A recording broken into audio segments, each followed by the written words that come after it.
Los medios occidentales mienten, tergiversan y manipulan, o en el mejor de los casos ocultan la información más relevante. Así que aquí estamos nosotros, un día más, con esta nueva entrega de Desmintiendo la propaganda occidental.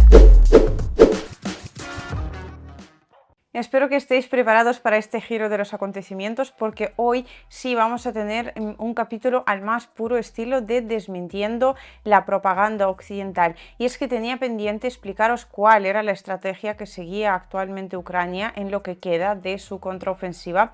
Y ahora tengo una ocasión absolutamente perfecta, puesto que los medios occidentales por fin han despertado y ahora reportan que Rusia ha entregado, bueno, Ucrania ha tomado la localidad de Urozhaine. Esto obviamente se celebra como una absoluta victoria de Ucrania, una localidad de literalmente 0 habitantes, puesto que absolutamente todos ellos fueron evacuados en su momento por el ejército ruso. Pero lo que más nos importa en este caso particular no es la importancia estratégica de la localidad en cuestión, que ciertamente no es demasiada, por utilizar una terminología suave, sino la estrategia utilizada por Ucrania realmente en prácticamente la gran mayoría de las zonas del frente donde ahora Ucrania lleva a cabo su contraofensiva, y también la estrategia de los medios occidentales. Vamos, esto me sirve perfectamente para enseñaros ambas cosas, así que para allá que vamos. Comenzamos con lo básico, la primera regla o el primer postulado, lo más básico de todos y cada uno de los medios occidentales.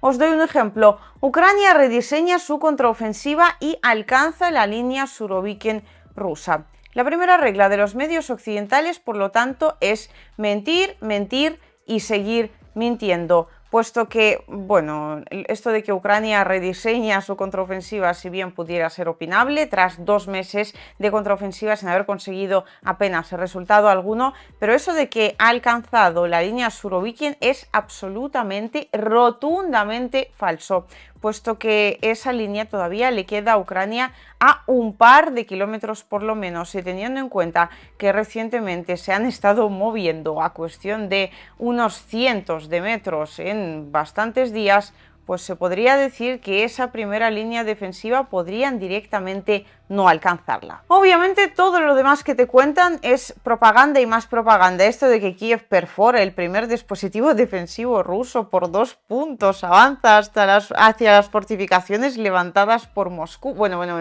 o sea, de verdad, yo a veces no sé de dónde les llega a los medios occidentales la información. En primer lugar, porque generalmente suelen darla muy tarde, como por ejemplo esta entrega de Urozhaine, que se produjo hace ya unos cuantos días, y ellos ahora pues acaban de despertar, y por otro lado porque la información que vuelcan, no sé, parece recién sacada del canal de Telegram más cutre de la propaganda ucraniana. Y hablando de los canales de Telegram, todo esto, o sea, todo este desmintiendo la propaganda occidental por escrito, y también de vez en cuando pues con algún redondito de estos en formato vídeo, algún audio, ya lo tengo en mi canal de Telegram. Así que para estar al tanto de la última actualidad os invito a seguirme allí, Liusivaya o @Liusivaya, todo junto. Dicho esto, vamos con la recuperación de Urozhaine y enseguida pues seguimos comentando la noticia esta con la que hemos comenzado el vídeo. ¿Qué es lo que sucede realmente en la localidad? Veréis, Urozhaine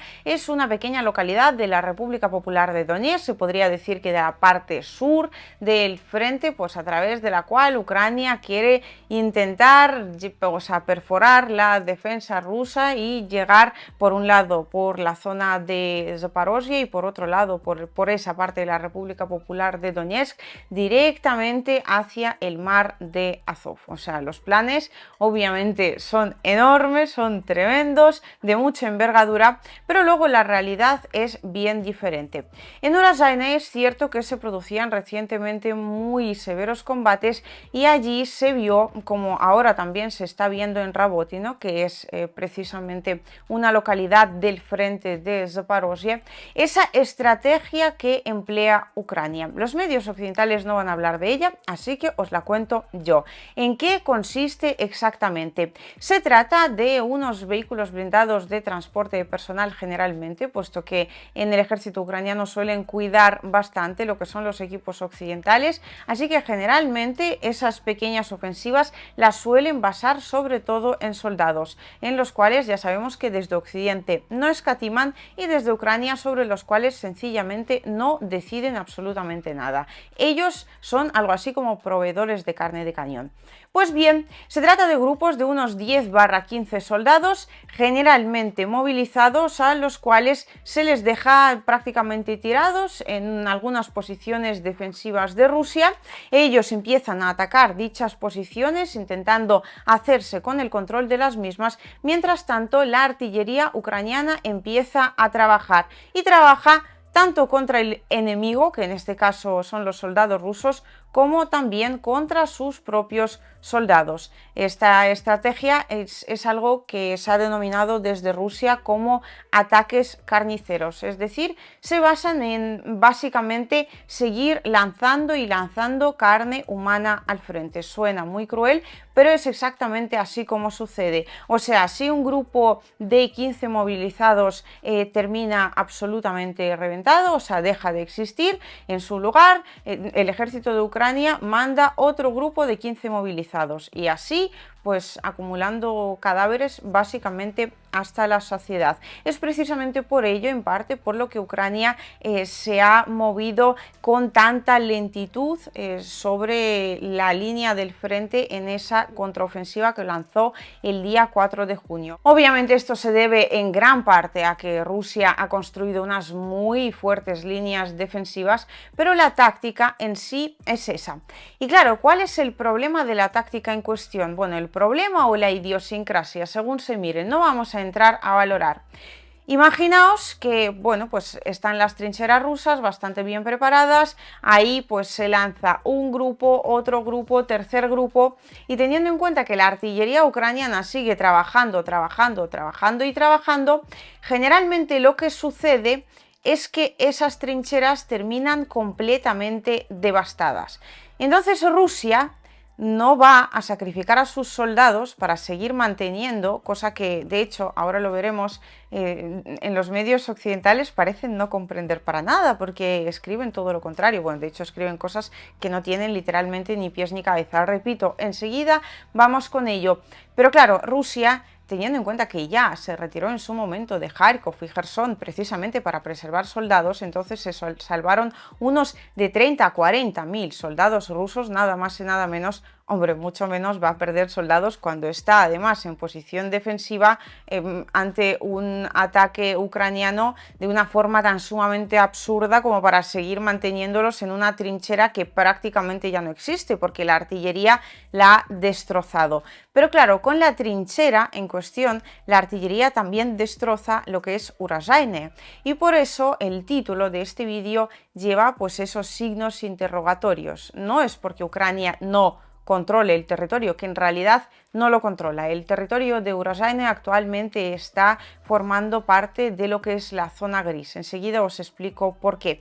Sino por el hecho de que Urazaine ya de por sí realmente no existe. Es un montón de piedras en mitad del campo. Ni más ni menos, no tiene habitantes, ningún tipo de importancia estratégica y de hecho, claro, Rusia, cuando se retira, lo hace porque no quiere perder soldados, tiene mejores líneas defensivas, todavía sabe que Ucrania no ha llegado ni siquiera a la primera línea de defensa, o sea, a la principal, ¿no? Así que se retira a unas mejores posiciones, entra el ejército ucraniano y claro, ahora es el ejército ucraniano el que tiene que mantenerse en esas trincheras absolutamente devastadas. ¿Qué sucede? Empieza a trabajar la artillería rusa, pero la artillería rusa ya no trabaja contra el enemigo y contra los suyos, no, trabaja sola y únicamente contra el enemigo. Así que allí vemos algo así como una especie de operación picadora de carne 2.0, la que ya se llevó a cabo en la ciudad de Artyomovsk, antigua Bakhmut, por parte del PMC Wagner, el Ministerio de Defensa de Rusia, pues ahora se está llevando a cabo en prácticamente toda la línea del frente frente de lo que es la contraofensiva ucraniana, ¿no? Que se está quedando prácticamente sin aliento. Así que este poblado, esta localidad de Urazaine, así como muchas otras, forman parte de la zona gris porque Ucrania no puede establecerse allí, es que no hay dónde, porque ellos mismos han destrozado todas las líneas defensivas con la artillería. Repito, no lo juzgo, estoy explicándoos cómo está la situación sobre el frente para que cada uno saquéis vuestras propias conclusiones de qué estrategia es mejor, qué estrategia es peor. Mi trabajo es daros la información. Así que no es cuestión de que Ucrania no haya tomado Urazaine. La cuestión más importante sería decir, por parte de los medios occidentales, lo más honesto sería contaros que Urazaine ya no existe. Y pues a partir de allí se entiende perfectamente por qué es tan difícil para el ejército ucraniano establecer posiciones allí. Posiciones que sí abandonó el ejército ruso, pero las abandonó para preservar vidas de sus soldados. O sea, desde el punto de vista militar, la decisión es absolutamente correcta. Y claro, además ahora estas posiciones están sirviendo básicamente de tumba para el ejército de Ucrania. Ahora vamos directamente a los titulares, o bueno, a lo que es la propaganda occidental o lo que ha escrito al respecto. Nosotros muchas veces desde aquí ya hemos comentado el hecho de que la contraofensiva ucraniana en realidad solo comprende una victoria, que es llegar a Ucrania hasta el mar Azov. Todo lo demás, por mucho que tome hasta ahora, Ucrania ha tomado unas 11 localidades pequeñitas, sin importancia estratégica ninguna, pero de verdad, cero patatero, la gran mayoría de las cuales, como Urazaine, que acabamos de comentar esa situación, ya realmente no existen. O sea, Ucrania ha tomado 11 sitios donde antes había localidades y ahora hay montones de piedras en medio del campo. Pero el objetivo principal es llegar hasta el mar de Azov y pues parece que en este sentido, según lo dicen los medios occidentales, Ucrania ha rediseñado su contraofensiva. Todos estos factores hacen que la ofensiva se haya rediseñado sobre la marcha, aunque en realidad el objetivo sea el mismo, llegar hasta el mar de Azov. Cualquiera que quiera curiosear, que coja un mapa, que mire lo del mar Azov, que ponga Urazaine, mar Azov, trace una línea recta y alucine en colores cuántas contraofensivas ucranianas hacen falta para llegar hasta allí, teniendo en cuenta que Ucrania ya se está quedando sin reservas, y esto lo hemos comentado hace nada, yo creo que en el penúltimo capítulo directamente, cuando hablamos de que, curiosamente, tanto desde Ucrania como desde Occidente, claro, manipulan, así que celebran que las principales brigadas, creo que lo veremos en este medio también, las brigadas número 46 y 82, las de élite, ya entran en combate, cuando en realidad esas brigadas estaban guardándose para afianzar la contraofensiva y desarrollar su parte más fuerte y compleja, que es directamente la de llegar hasta el mar Azov. O sea que ahora mismo lo que está ocurriendo, hablando en plata, es que están utilizando como carne de cañón, aparte de a movilizados, también a las unidades de élite, porque se están quedando sin reservas. Pero bueno, se ve en Occidente, eso parece una buena noticia.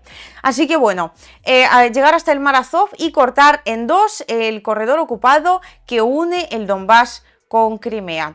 Correcto el planteamiento, muy bien. Ahora bien, pues cada uno que juzgue hasta qué punto Ucrania está más cerca o más lejos de este objetivo después de 2 meses de contraofensiva, con toda la OTAN ayudando, porque os recuerdo todo lo que dieron por saco los medios occidentales diciendo que el PMC Wagner ha tardado en tomar la ciudad de Artyomovsk no sé cuántos meses, pero el PMC Wagner, o sea, Rusia, iba por su cuenta, por un lado.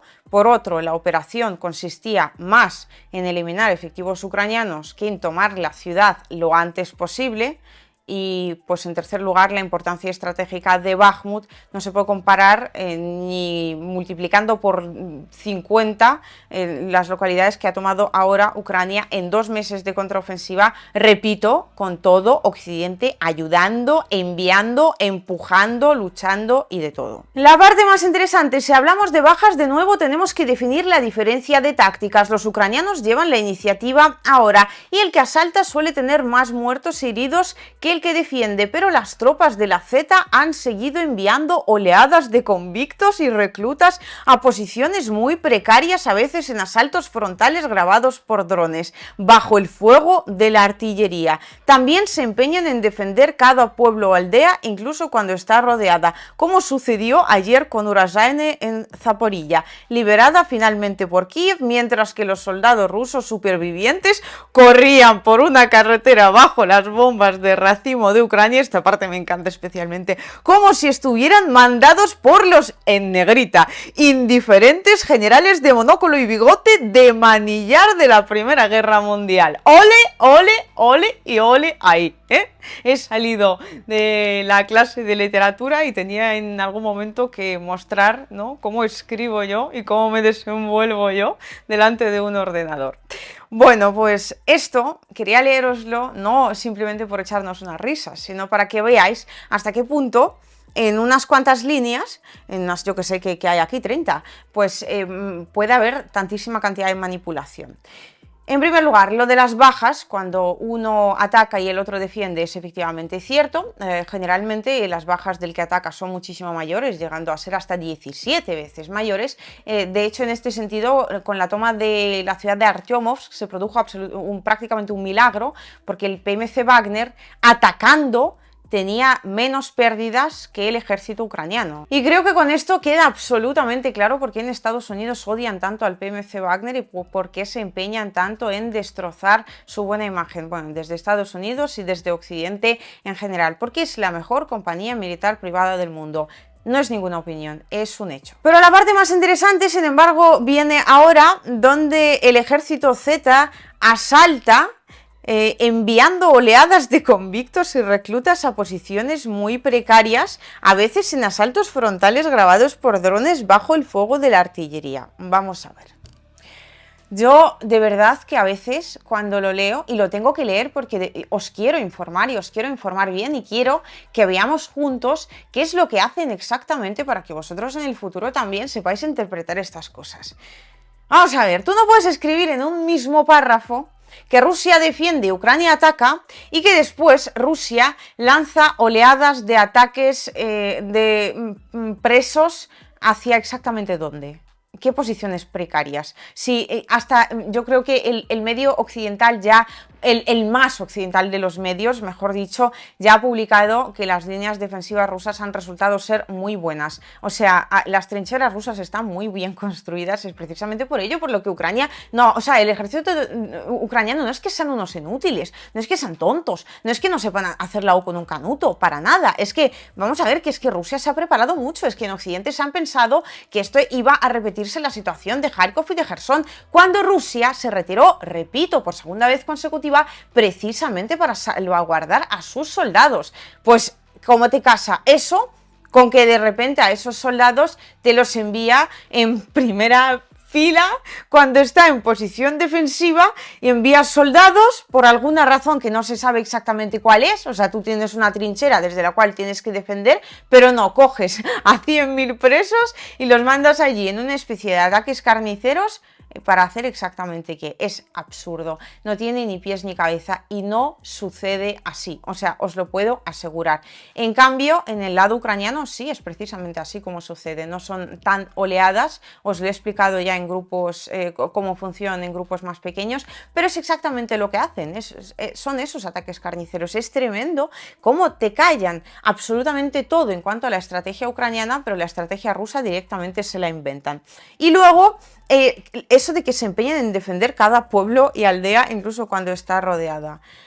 ¿Me estáis diciendo de verdad que el mismo ejército que decide salvaguardar las vidas de sus soldados entregando una ciudad tan sumamente importante como Gerson, ¿no?, parte de esa ciudad, de repente decide defender hasta las últimas consecuencias un pueblo donde solo quedan piedras, teniendo en cuenta que ese pueblo pone, como ya sucedió ayer, hace 3 días por lo menos, majo, o sea, ayer será que te han mandado a ti el comunicado reglamentario del Ucropress de turno, pero no, eso no sucedió ayer, eso sucedió hace bastantes días. Lo que pasa es que estaba esperando porque sabía que en algún momento la noticia iba a llegar y dije, hombre, no lo voy a comentar antes porque lo quería comentar viendo cómo lo comentan desde los medios occidentales, para que nos sirva esto como de precedente, ¿no?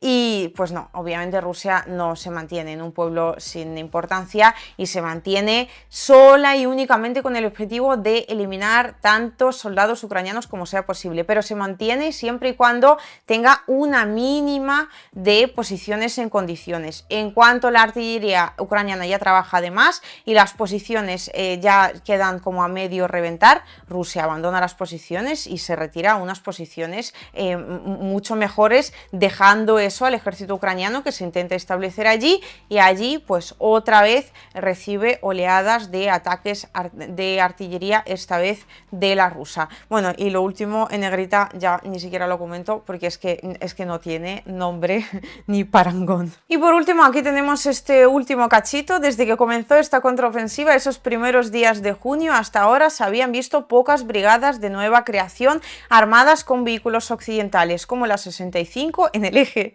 de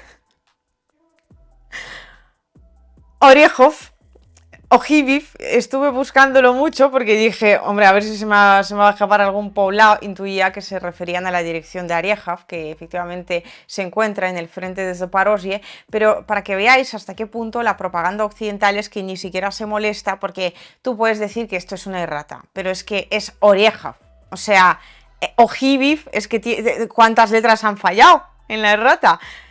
Mira, esto se resume en una cuestión muy sencilla.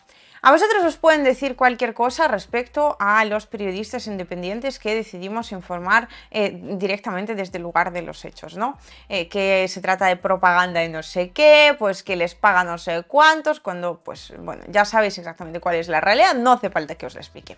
Pero sucede una cosa, si me cogéis a mí y me preguntáis dónde está el eje de Lviv o Orejov en Zaporozhye, os lo voy a mostrar en el mapa y os voy a decir pues que por aquí pasa no sé cuántos, por aquí pasa no sé qué, por aquí quieren pasar a Melitopol, o sea, como mínimo, ya aparte de muchas otras cosas, ¿no?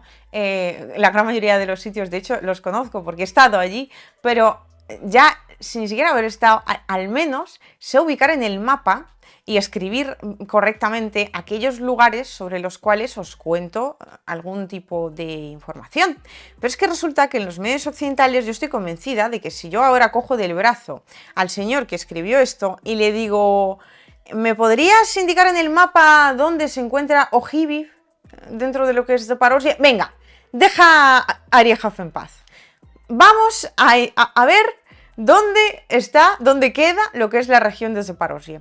¿Tiene que ver con Donbass o no? ¿Es lo mismo o son cosas diferentes? O sea, son gente que escriben cosas que les mandan directamente desde las redacciones. En fin, no tienen ni puñetera idea de cómo está avanzando esto, de en qué situación está realmente, simplemente reciben información y plasman información. No hay ningún tipo de análisis allí, y esa es otra de las patas que cojean tremendamente dentro de la propaganda occidental. Pero bueno, pues que antes esas brigadas de nueva creación, esas brigadas que se consideran de élite, no habían entrado en combate, y lo comentábamos antes, pero en los últimos días, en cambio, ya han entrado en juego elementos de la brigada número 46 y la brigada número 82 de asalto aéreo, es el grupo táctico Marun, consideradas como la élite del ejército ucraniano. La 82 además posee los poderosos carros de combate Challenger 2 de origen británico, en negrita, que aprietan ahora a los rusos en el flanco este de Rabochino.